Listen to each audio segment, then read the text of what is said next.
Hello. Alright, hello? Can you hear me? Alright. So, financial and managerial accounting, section 5, right where we left off. I know that we have a lot of young, motivated people, a lot of future businessmen and businesswomen, and accounting is a part of it. If you want that degree, it's a part of it, and some of you will go into it, some of you won't. But either way, it's a 4-credit requirement. But trust me, I make it easy. So all right, let's just get right into where we left off. All right, section 5, right, talking about how we use the asset test ratio, accounts receivable turnover ratio, and days sales in receivables to evaluate business performance. As discussed earlier in the text, the balance sheet lists the assets in order of liquidity, how quickly an asset can be converted to cash. Listen, look at me. Listen, you gotta pay attention. Look at the screen, please. I know you don't have the text, so I just need to make sure that everybody is looking at me at all times. So just keep looking at me right here. Let me see. Everybody's eyes, right there. Everyone's eyes. I want to see. All right, good. All right. The partial balance sheet of, let's say hypothetically, Green Mountain Coffee Roasters, right? That's going to be the company that we're going to be talking about, shown in Exhibit 8-5 in the presentation. I know you don't have the text, so just 8-5, just on the slides. Okay? Provides an example of this. Balance sheet data becomes more useful by showing the relationship among assets, liabilities, and revenues. Listen, you gotta look. Come on, guys. Come on. Just look up. Pay attention. Right here. All right, just keep focusing. Just focus on me. Focus on me. All right, please. All right, the more you focus, the more I'll know everyone's here, so I don't have to interrupt you again. All right, so let me flip. Next slide for you. Now we can see the balance sheet, right? Okay, and you can see all the assets, right? So, asset test or quick ratio. So, previously we discussed the current ratio, which measures a company's liability to pay current liabilities or current assets, with the cash ratio, which measures a company's ability to meet short-term obligations with cash and cash equivalents. Hold on, please just look a little further. Pay attention, all right? Stay on the screen. Look at me. Once we finish this paragraph, you can take a little break. You can relax, but right now I just need you to focus, at least until I finish this passage, all right? So just keep looking at me, all right? Look at the screen. Let's go, all right? We now introduce the asset test ratio, or quick ratio. It can be used interchangeably, which is also used to measure a company's ability to pay its current liabilities. The asset test ratio is a more stringent measure than the current ratio, but it is not as stringent as the cash ratio. Everyone's eyes, right? Right here, right there. I just want to see everyone's beautiful eyes right there. Ooh, don't worry, just a few more passages. All right, let me just get through this. Just pay attention, okay? Where did I leave off? The asset test is a ratio of the sum of a company's quick assets to total current liabilities. Quick assets are defined as cash, including cash equivalents, short-term investments, and net current receivables. The asset test ratio reveals whether the entry could pay all its current liabilities if they were to become due immediately. Okay, one more passage. All right, just pay attention. Right here. All right, good, awesome. The higher the asset test ratio, the more able the business is to pay its current liabilities. So, for example, in this hypothetical business, I got a little something in my eye. So it's Green Mountain's asset test ratio, right? Because that's gonna be the company we're looking at here in this Balance sheet, just the partial. Green Mountain's asset test ratio of 1.25 means that the business has $1.25 of $1.25 of quick assets to pay each dollar of current liabilities. All right, good. Relax. Calm down. We're done. You could relax. Relax for a moment, all right? Just relax, calm down. You don't gotta focus. You can look wherever. You can close your eyes for a minute. If that makes you feel better, okay? Just relax. Take a little breather. Okay? We good? We lost? Alright, we're good. We're gonna keep going. Alright, ready? Now let's bring our attention back to right here, right on my face. We're good? You can hear everything, you can hear me. Alright, I see my levels moving, so I'm gonna keep going, alright? Okay, so what is an acceptable acid test ratio? Well, that depends on the industry in general. An acid test ratio of 1 is considered to be safe, and it's a rule of thumb generally for any industry. Oh, nice, come on, hello?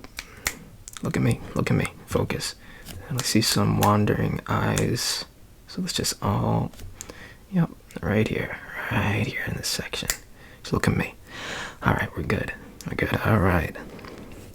Accounts receivable turnover ratio. Now, that's going to be the next segment. So, the accounts receivable turnover ratio measures the number of times the company collects the average accounts receivable balance in a year. The higher the test ratio, or the higher the ratio, the faster the cash collection. So, our example, Green Mountain receives a receivable turnover ratio presented below indicates the business turns over its receivables 10 times a year, and Green Mountain's net sales are $4 million and thousands for the year ended in September 28th, 2014. Okay, so let's go to the next slide. I'm gonna have to get another page out of my book here. Here it is. We're almost done. The reviews on the next slide, so don't worry. We'll have another break in between, and then we'll get to the review, and then we'll just close for today. All right. So just look up here, everyone. Hello. Hear my levels. You can hear me. Look up here. Focus, please. Focus right there. Right. You can hear me. All right. So days sales receivables, right? That was the third. Okay. After making a credit sale, the next step is to collect the receivable. Days sales and receivables, also called the collection period, indicates how many days it takes to collect the average level of accounts receivable. The number of days sales and receivables should be close to the number of days customers are allowed to make payment when credit is extended. Hello? Alright. Everyone look up. You're almost done. Don't worry, you'll get another break in a second. Just look, just focus, just a little longer. Really focus. I know you don't have the text. Just up here. Focus, please. Thank you. Okay. The number of days sales and receivables should be close to the number of days customers are allowed to make payment when credit is extended. The shorter the collection period, the more quickly the organization can use its cash. I'm thinking too economically, aren't I? The longer the collection period, the less cash is available for operations. And our example, Green Mountain days sales and receivables can be commuted as follows. So you can see that on the presentation over there. Little equation. I know there's some math. I know. But it's not bad math. It's just most of accounting is just addition, subtraction, multiplication, division. Just some simple equations. Don't worry. So we can see day sales and receivables equals 365 days, because there's 365 in a year, divided by the accounts receivable turnover ratio. So that's 365 divided by 10, 48 in this example. And then that equals 35 days, rounded 35. I don't know why I said it like that. And on average, it takes Green Mountain 35 days to collect its accounts receivable. Up here, just a few more A few more sentences. Come on. There we go. All right. Okay. When there is a discount, such as the 210 net 30, which is, we learned about that last section, the collection period may be shorter than 30 days. Credit terms of net 45 result in a longer collection period than 30 days. All right. Take a break. Relax. Put your head down if you'd like. We're just going to do a final review. So just put your head down, relax, don't worry about it. And we're just going to go over this final brief review. Nothing to worry about. Alright, you good? Don't worry, don't fret. Alright, we're going to get into the review now. You ready? Okay, just redirect our attention right there. See all those eyes, all those eyeballs. Right here. Hello, hello, hello. Right there. Right? Can you hear? Hear me? Alright, right there. Right there. Just look at me. Focus a little bit longer for the review and then you'll be free, okay? Right here. Alright. So, things you should know. Review. What are the common types of receivables and how are credit sales recorded? Alright, so briefly, a receivable is a monetary claim against a business or an individual. There are three types of major types of receivables: accounts receivable, notes receivable, and other receivables. As we already know, that's the easy stuff, right? Right? Look at me, pay attention. Pay attention right up here. Ooh. Ooh. That got your attention, right? Up here, focus longer. Right, just right there. Alright, good. See ya, I see ya. Alright.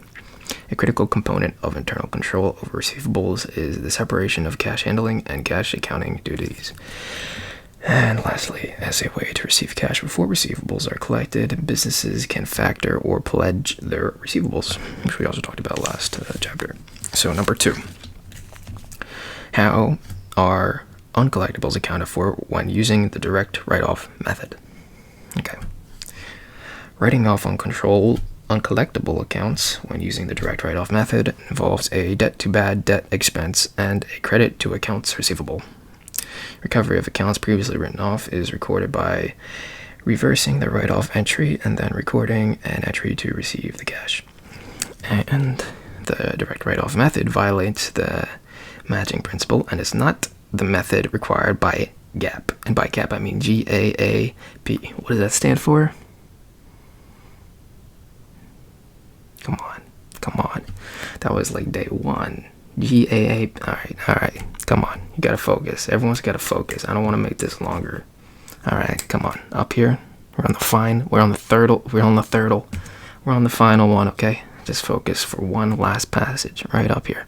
Okay, number 3. How are uncollectibles accounted for when using the allowance method? Okay. When using the allowance method, companies estimate bad debts expense at the end of the period and record an adjusting entry that debits bad debt expense and credits allowance for bad debts. There are 3 ways to estimate the bad debts expense. Okay, last one. Come on, guys. Come on, everyone. Right there. Look, just focus right here. Right here. Come on, guys. We're almost there. Right here. All right. Okay. And we have the aging of receivables method, which determines the balance of the allowance for bad debt account based on the age of individual accounts receivable. And then lastly, we have writing off uncontrollable accounts involves a debt to allowance for bad debts and a credit to accounts receivable, which we also learned about last class. So I'm gonna wrap it up there. Relax. You did it. Good job. And I'll see you in the next class. I'm just gonna calm you down. I know it could be stressful, but I'll see you. Thank you for staying. You can relax, you can sleep, you can do whatever you want. Just pass out. Now I know accounting's tough, but I'll let you go now. Feel free to leave. Thank you.